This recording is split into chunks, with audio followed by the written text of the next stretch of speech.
మాజీ ముఖ్యమంత్రి కేసీఆర్ అసెంబ్లీకి వచ్చి ప్రభుత్వాన్ని నిలదీస్తానని పార్టీ వర్గాలతో అంటున్నారు.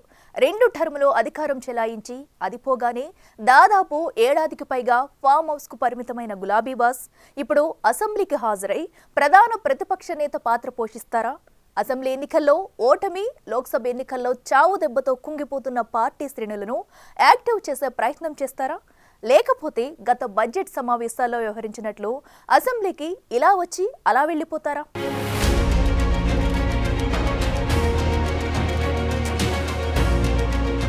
తెలంగాణ బడ్జెట్ సమావేశాలు ప్రారంభం కానున్నాయి. బడ్జెట్ సమావేశాలకు ప్రతిపక్ష నేత హోదాలో మాజీ ముఖ్యమంత్రి కేసీఆర్ హాజరవుతారా లేదా అని అందరూ ఆసక్తిగా ఎదురు చూస్తున్నారు. అయితే ఇటీవల బీఆర్ఎస్ వర్గాల ముందు ఈసారి అసెంబ్లీ సమావేశాలకు హాజరవుతానని కేసీఆర్ ప్రకటించినట్లు ప్రచారం జరిగింది. అయితే కేసీఆర్ కేవలం తొలి రోజు గవర్నర్ ప్రసంగానికి మాత్రమే హాజరవుతారా? సభ నడిచినన్ని రోజులు వస్తారా అన్నది $1 మిలియన్ ప్రశ్నగా మారింది.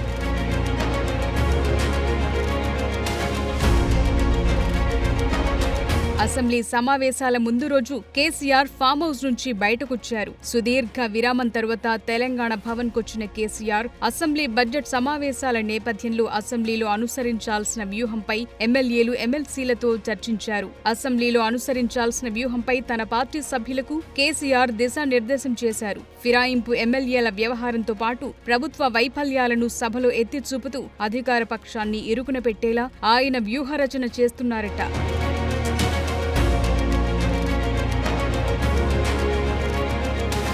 అసెంబ్లీ సమావేశాల్లో అనుసరించాల్సిన వ్యూహంపై చర్చించిన గులాబీ బాస్ బడ్జెట్ సమావేశాలకు అటెండ్ అవ్వటంపై మాత్రం క్లారిటీ ఇవ్వలేదట. గత బడ్జెట్ సమావేశంలో డిప్యూటీ సీఎం, ఆర్థిక మంత్రి భట్టి విక్రమార్క అసెంబ్లీలో ప్రవేశపెట్టిన సందర్భంగా ఒక రోజు మాత్రమే కేసీఆర్ అసెంబ్లీకి హాజరయ్యారు. బడ్జెట్ తర్వాత మీడియా పాయింట్ వద్ద మాట్లాడి వెళ్లిపోయారు. ఆ తరువాతి రోజు నుంచి కేసీఆర్ అసెంబ్లీకి రాలేదు. దాంతో ఆయన ఎప్పటికప్పుడు కాంగ్రెస్ నేతలకు టార్గెట్ అవుతున్నారు.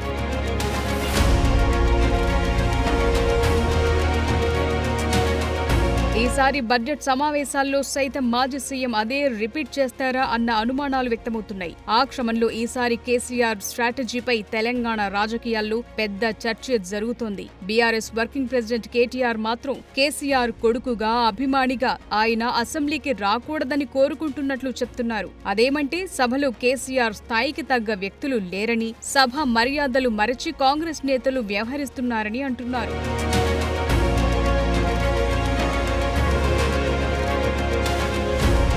ఏదేమైనా కేసీఆర్ హాజరు కేవలం గవర్నర్ ప్రసంగం వరకే పరిమితమవుతుందా, లేక బడ్జెట్ సమావేశాలకు మొత్తం అటెండ్ అవుతారా అన్న దానిపై స్పష్టత రావాల్సి ఉంది. నిబంధనల ప్రకారం 6 నెలలకోసారి సభ్యుడు సభకు హాజరు కాకపోతే చర్యలు తీసుకునే అవకాశం సభాపతికి ఉంటుంది. ఆ సభ నియమాల మేరకే కేసీఆర్ హాజరు తప్ప మరొకటి కాదన్న వాదన వినిపిస్తోంది.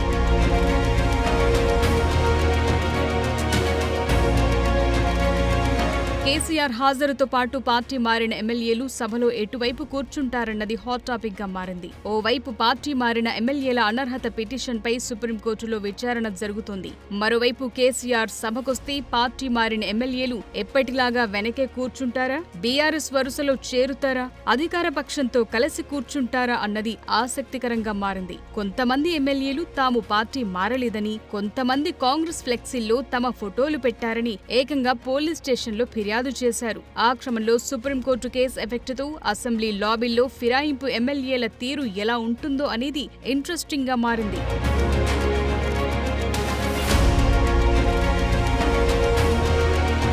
అదలా ఉంటే తాజాగా కేసీఆర్ పై కాంగ్రెస్ నేతలు ఫిర్యాదు చేశారు. కేసీఆర్ ప్రతిపక్ష నేతగా జీతభత్యాలు పొందుతూ అసెంబ్లీకి రావటం లేదంటూ అసెంబ్లీ స్పీకర్ గడ్డం ప్రసాద్, అసెంబ్లీ సెక్రటరీకి హస్తం నేతలు ఫిర్యాదు చేస్తూ వినతి పత్రం అందజేశారు. మాజీ సీఎంకు వేతనం నిలిపివేయాలంటూ కాంగ్రెస్ లీడర్లు కోరారు. అలాగే ఇన్ని రోజులు కేసీఆర్ కు ఇచ్చిన జీతాన్ని కూడా రికవరీ చేయాలని డిమాండ్ చేశారు. గత 14 నెలల నుంచి ఆయనకు ఇచ్చిన పదవిని సరిగ్గా నిర్వర్తించడం లేదని, ఇచ్చిన బాధ్యతను నెరవేర్చడంలో కేసీఆర్ పూర్తిగా విఫలమయ్యారని, అందువల్ల ఇన్ని రోజులుగా ఆయనకు ఇచ్చిన జీతాలను రికవరీ చేయాలని హస్తం నేతలు లేఖలో కోరారు. ప్రజల సొమ్మును కేసీఆర్ జీతంగా వాడుకుంటున్న నేపథ్యంలో వేతనాన్ని నిలిపివేయాలని కాంగ్రెస్ నేతలు డిమాండ్ చేస్తున్నారు.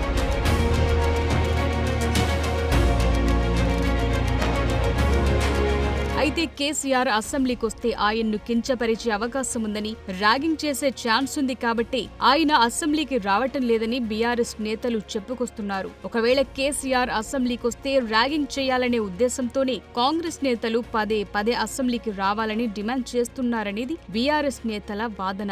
దానిపై కాంగ్రెస్ నేతలు మాట్లాడుతూ కేసీఆర్ అసెంబ్లీకొస్తే ప్రతిపక్ష నేతగా 10 సంవత్సరాలు ముఖ్యమంత్రిగా చేసిన వ్యక్తిగా ఆయనకివ్వాల్సిన గౌరవం, మర్యాద ఇస్తామని చెప్తున్నారు. అలాగే కేసీఆర్ ఇచ్చే సూచనలు, సలహాలు తీసుకుంటామని కాంగ్రెస్ నేతలంటున్నారు. మరి చూడాలి కేసీఆర్ యాక్షన్ ప్లాన్ ఎలా ఉంటుందో. For more videos like this, subscribe Big TV channel.